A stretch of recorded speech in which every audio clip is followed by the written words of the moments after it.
Welcome guys, यो हाम्रो छोटो मिठो भ्लग यादगारको लागि हो ल। हामी चाहिँ यहाँ आम झोकियाको थियौँ घुम्नुलाई।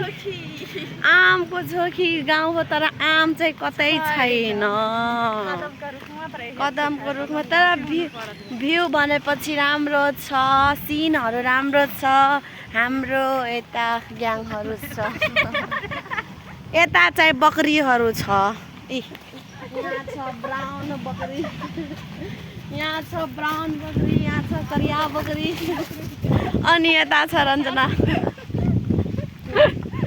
अनि उता नजिकै छ झुलङ्गे पुल। साथीहरू हामी भरै राति आएको थियौँ। कति बजे लाग्यो? हामी 11 बजे झुलङ्गा पुलबाट चढेर आएको, घुम्दै आएको, कुद्दै आएको, हिँड्दै आएको। अनि यता साथीभाइहरू यस्तो यस्तो बाटो छ।